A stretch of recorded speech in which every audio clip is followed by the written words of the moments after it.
చిగురుపాటి జయరాం హత్య కేసులో కొత్త కోణాలు వెలుగు చూస్తున్నాయి. అదే టైంలో కారు చుట్టూ క్రైమ్ కథ ఖాతాను షేక్ చేస్తోంది. జయరాంను అసలు ఎవరు చంపారు, ఎందుకు చంపారు అన్నదే ఇప్పుడు మిస్టరీగా మారింది. పక్కా ప్లానింగ్ ప్రకారం హత్య చేసిన నిందితులు తమ ఆనవాళ్లు కూడా దొరకకుండా జాగ్రత్తలు తీసుకున్నారు. దీంతో జయరాం మర్డర్ మిస్టరీ పోలీసులకు సవాల్గా మారింది.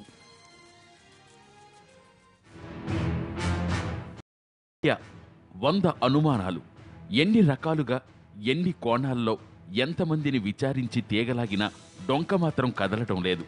చిగురుపాటి జయరాం హత్య కేసులో ట్విస్టుల మీద ట్విస్టులు పోలీసులను నివ్వెరపోయేలా చేస్తున్నాయి. అసలు జయరామును ఎవరు హత్య చేశారు?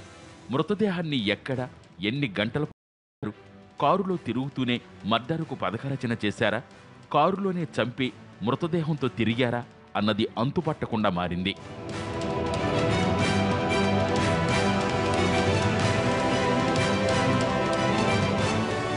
గంటల కొద్దీ నిందితులు కారులోనే తిరిగారు. కారు స్టీరింగ్ పై కానీ, డోర్లపై కానీ తమ వేలిముద్రలు పడకుండా చాలా పగడ్బందీగా వ్యవహరించారు. ఇంతలా కథ, స్క్రీన్ ప్లే అల్లి చంపాల్సిన అవసరం ఎవరికుంది? ఎన్నాళ్లుగా జయరాం హత్యకు కుట్ర పన్నారన్నది మిస్టరీగా మారింది. మొదటి నుంచి ఈ కేసు విచారణ జయరాం మేనకోడలు శిఖా చౌదరి చుట్టే తిరుగుతోంది. ఆమెతో పాటు ఆమె బాయ్ ఫ్రెండ్ రాకేష్ను కూడా పోలీసులు ప్రశ్నిస్తున్నారు. కానీ ఎక్కడా ఎలాంటి ఆధారం దొరకలేదా? పోలీసులు కావాలనే మ్యాటర్ని గోప్యంగా ఉంచుతున్నారా అన్న అనుమానాలు వ్యక్తమవుతున్నాయి.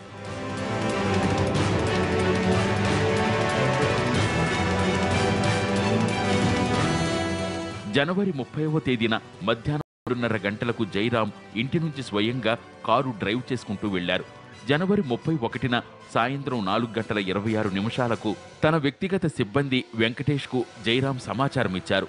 తాను మీటింగ్లో ఉన్నానంటూ 984901016 నెంబర్కి మెసేజ్ చేశారు. ఆ తర్వాత మాదాపూర్లోని ఓ హోటల్ నుంచి అజ్ఞాత వ్యక్తితో బయటకు వెళ్లినట్లు పోలీసులు గుర్తించారు.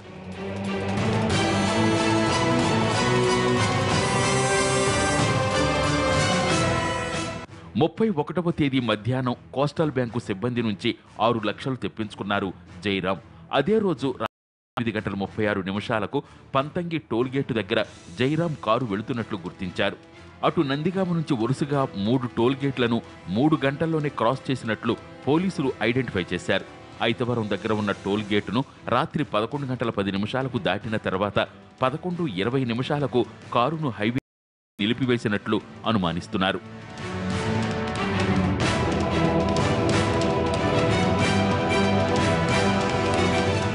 హైదరాబాద్ నుంచి జయరాం కారు ఆంధ్రాకు వెళ్లినట్లు సీసీ ఫుటేజ్ ద్వారా పోలీసులు గుర్తించారు.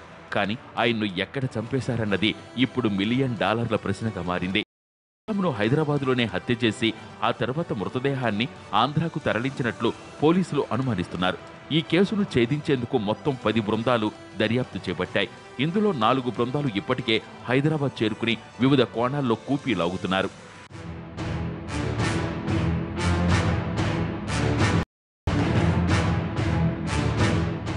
జయరాం హత్య హైదరాబాద్లోనే జరిగిందని పోలీసులు భావిస్తున్నారు. తమ ఆనవాళ్లు ఎక్కడా దొరకకుండా నిందితులు చాకచక్యంగా వ్యవహరించారని అనుమానిస్తున్నారు. హైదరాబాదులోనే జయరాంను హత్య చేసి ఆ తర్వాత మృతదేహాన్ని 2 కార్లలో ఆంధ్రాకు తరలించినట్లు పోలీసులు ప్రాథమికంగా నిర్ధారణ. ఆ సమయంలో కారులో మృతదేహంతో పాటు డ్రైవర్, మరో వ్యక్తి ఉన్నట్లు గుర్తించారు.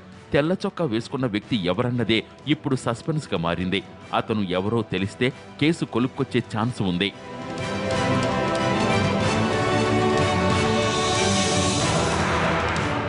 జయరాం క్రైమ్ కథ చిత్రంలోకి కబాలి తెలుగు ప్రొడ్యూసర్ ఎంట్రీ మరో మలుపు తీసుకుంది.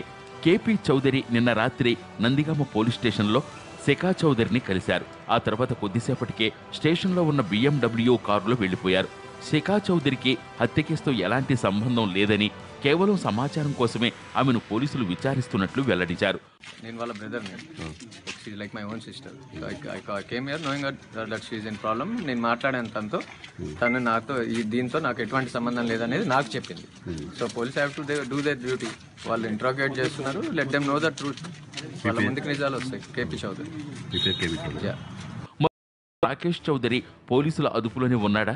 కబాలీ తెలుగు సినిమా ప్రొడ్యూసర్కి శిఖా చౌదరికి సంబంధం ఏంటి? కబాలీ తెలుగు నిర్మాత శిఖా చౌదరిని కలిసేందుకు పోలీస్ స్టేషన్కి ఎందుకు వెళ్లాడన్నది తెలియాల్సి ఉంది. శిఖా చౌదరి, రాకేష్, శ్రీకాంత్లను వివిధ కోణాల్లో పోలీసులు ప్రశ్నిస్తున్నారు. అయితే కారులో ఉన్న తెల్ల చొక్కా వ్యక్తి దొరికితేనే కేసు కొలుక్కొచ్చే ఛాన్స్ ఉంది. మొత్తానికి కారు చుట్టూ తిరుగుతున్న క్రైమ్ స్టోరీ కాకీలకు పెద్ద సవాల్గా మారింది.